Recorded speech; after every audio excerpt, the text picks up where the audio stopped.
तो दोस्तों, आज की वीडियो में सिखाऊंगा अरबी में घर को क्या कहते हैं। ठीक है, अरबी में घर को क्या कहते हैं, घर के अंदर रूम को क्या कहते हैं, टॉयलेट को, किचन को क्या कहते हैं। ठीक है, पूरा कुछ बताऊंगा। खेत को क्या कहते हैं, मिट्टी को क्या कहते हैं, अरबी में सिखाऊंगा पूरा कि अरबी में क्या कहते हैं। ठीक है, तस्वीर भी दिखाऊंगा और उसका नाम भी बताऊंगा और आपको सिखाऊंगा। तो चलो वीडियो को शुरू करते हैं, फटाफट आपको एक एक करके नाम बताते हैं।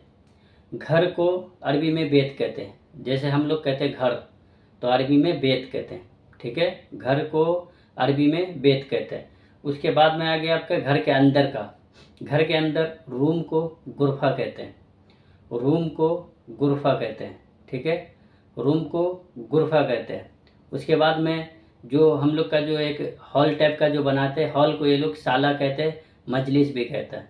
जो हम लोग घर के अंदर जो हॉल टाइप का बनाते हैं मेहमान बैठने वाला, तो उसको साला कहता है और मजलिस भी कहता है। ठीक है, किचन को मतबख कहते हैं।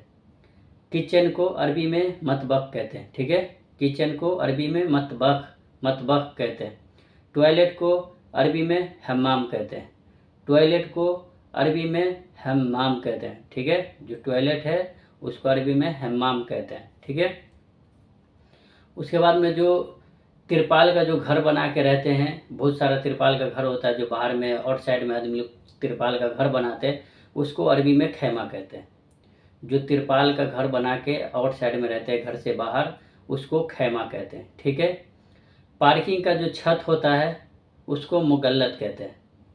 पार्किंग का जो अपने यहाँ गाड़ी का जो पार्किंग लगाते हैं, जो उसका छत होता है, उसको अरबी में मुगल्लत कहते हैं। ठीक है, पार्किंग के छत को अरबी में मुगल्लत कहते हैं। ठीक है, उसके बाद में ज़मीन को अर्द कहते हैं। अर्दिया भी कहते हैं, अर्द भी कहते हैं, तो ज़्यादा लोग अर्द कहते हैं। ठीक है, तो ज़मीन को अर्द कहते हैं। अरबी में ज़मीन को अर्द कहते हैं। अर्द अर्द ज़मीन को अर्द कहते हैं। ठीक है, उसके बाद में मिट्टी बल्लू आ गया। जो हम लोग बल्लू यूज करते घर बनाने में, और घर बनाने में जो बल्लू यूज करते हैं, उस बल्लू को यहाँ तोराब कहते हैं।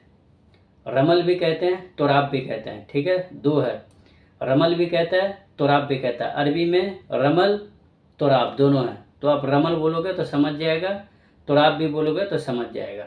ठीक है, उसके बाद में हम लोग की तरफ जो ईंट यूज होता है घर में बनाने में, तो उस ईंट को यहाँ सीमेंट का ईंट होता है। ठीक है, तो उस ईंट को यहाँ ब्लॉक कहते हैं। अरब कंट्री में जो घर बनाने वाला ईंट है वो यहाँ सीमेंट का होता है, तो उसको यहाँ ब्लॉक कहते हैं। ठीक है, उसके बाद में मजरे जो खेत है, खेती होता है, हम लोग जो बोलते हैं खेती, तो खेती को ये लोग मजरा कहते हैं। ठीक है, खेती को ये लोग मजरा कहते हैं, यानी खेती को अरबी में मजरा कहते हैं। अरबी में मजरा, हिंदी में हम लोग कहते हैं खेत, है ना, जो इसमें चावल दाना आता है ये, तो हम लोग कहते हैं खेत, अरबी में उसको मजरा कहते हैं। उसके बाद में आ गया पेड़। पेड़ को अरबी में सिजारा कहते हैं।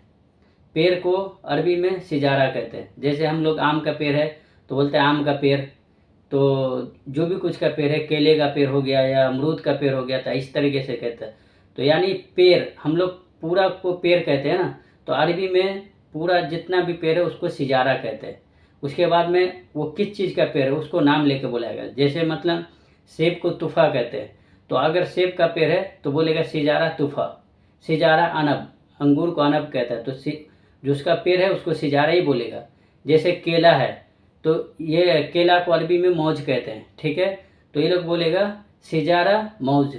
ठीक है ना, यानी सिजारा, अरबी में पेड़ को सिजारा कहते हैं, और कौन सा चीज़ का पेड़ है उसके आगे उसका नाम लगाएगा, बस पेड़ को सिजारा ही कहता है। ठीक है, तो आज की वीडियो में बस इतना ही है। मिलती है अगली वीडियो में। अगली वीडियो में और भी अच्छा कुछ लिखाएंगे। तो अगर मेरा चैनल बनाए तो चैनल को सब्सक्राइब कर लेना, क्योंकि इस तरीके में जो अरबी है पूरा कुछ सिखाता रहता हूँ। तो आज की वीडियो में बस इतना ही है। मिलते हैं अगली वीडियो में, जब तक के लिए अल्लाह हाफ़िज़।